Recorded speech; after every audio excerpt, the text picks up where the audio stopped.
boys and girls, and welcome to the concession stand here on the KB Radio Network. I am your host, Kevin Reed, and this is the review of Rebel Ridge, the new action thriller that is currently on Netflix. This film stars Aaron Pierre, Don Johnson, and Anna Sophia Robb. This film follows Terry Richmond, who has come to town to post bail for his cousin, but his savings are unjustly seized by a corrupt local police force.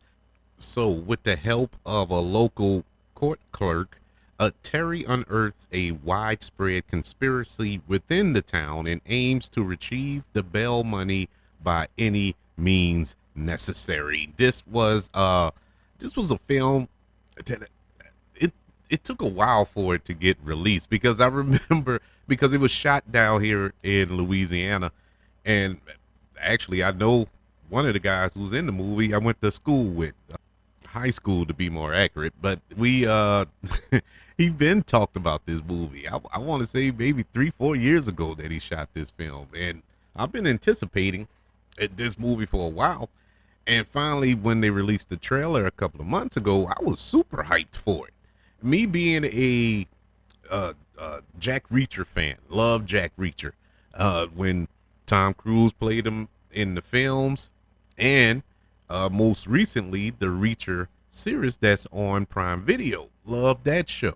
I just love the character of Jack Reacher, and this let off the vibes of a black Jack Reacher, and it had my interest. It had me at go. It just looked amazing, the trailer. So I was super hyped, and maybe unfairly, I put a lot of expectation on this film because I did not enjoy it as much as I was hoping.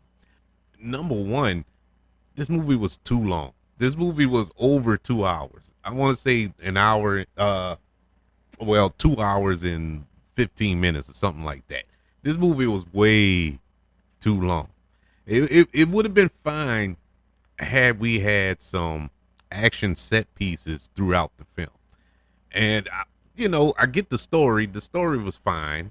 The MacGuffin that was driving this film, that was fine. The little investigation and all this stuff, but it drug on way too long, and there was no like action moments or moments of tension to kind of give us a break from the story, or vice versa. We got what, two action set pieces maybe, and they weren't wow. They weren't well choreographed, I should say, but it is what it is. I mean, I wasn't looking for John Wick type action here. I was just looking for some real nice action. This is some real good fight choreography, because no spoilers, but there's a scene where they set up the character of Terry Richmond, where they find out his background, and he's basically Rambo. That's basically what he is. He's Rambo, which this film draws a lot of inspiration from. You could tell from start to finish. It's First Blood, but we didn't get to see that. We didn't get to see him go full killing machine, I guess you could say. Now, he isn't a killer, and I get that. I get his character isn't that, but to see him in these situations, I would have liked to seen a little more oomph action wise, but it is what it is. Now, as far as the character of Terry Richmond, who is portrayed by Aaron Pierre, I liked Aaron Pierre in his role. I've been impressed with him since I first seen him in Old, the M. Night Shyamalan film. Wasn't the greatest of films, of course. That's no shock when you talk about M. Night Shyamalan, but I liked him in that movie. What was his character name? Mid-size sedan or something like that. It was something stupid. He was a rapper, but I liked him in that film. Big dude, real big dude. I like, man, he needs to be in some movies, but I hadn't seen him in nothing else since then. And to see him pop up in here. Now he's taken over for John Boyega. He was initially cast in this film, but he left the project. I don't know. There's conflicting reports. His camp says it was for family reasons, and then the production or the studio says he didn't like the screenplay, he didn't like his accommodations and stuff like that. He went diva on him, I guess, and there's a back and forth with that. So I don't know who to believe.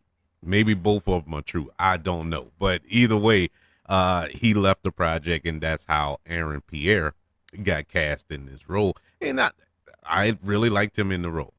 He had the demeanor, he had that Marine swag, that I'm familiar with. My brother, he was a Marine. My best friend is a Marine, and so I have a good knowledge of how Marines move, and he he did a good job of capturing that aura. Don Johnson, I liked him as the villain, a little underused. He wasn't in it much, but when he was in it, he was fine. This isn't the best Don Johnson you're gonna see. He's played a villain far much better than this film. I point you to Django Unchained. Loved him in that role, even though he was the most racist person on earth. But I enjoyed that. I enjoyed his performance. Here, not so much. It was kind of, eh, Anna Sophia Robb. Uh, been watching her since she was a kid. As a child actress, and to see her in this grown up role here was it was nice. Once again, she was fine. This movie is a true definition of a Netflix film. Normally, in the past, I try to look at Netflix films in the light of, oh, can I see this in the theater?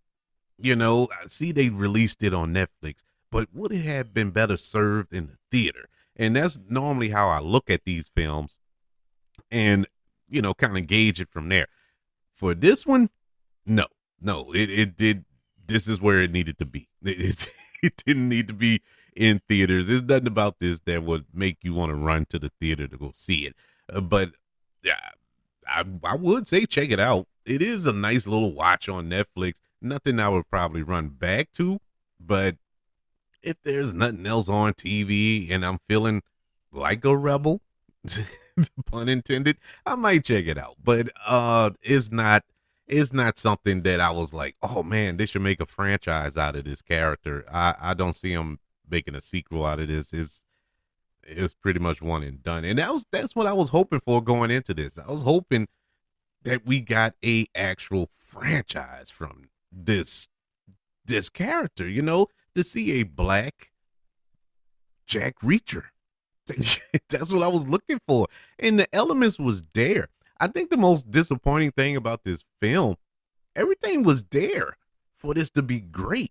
To be on the level of a Jack Reacher, it just didn't quite get there. I can't put my finger on it. One, the ending, the climax of this film, it didn't wow me. It was a nice wrap up to this story. Don't get me wrong. They didn't really leave any loose ends per se, but it just didn't, like, wow, yeah, he did it. It wasn't.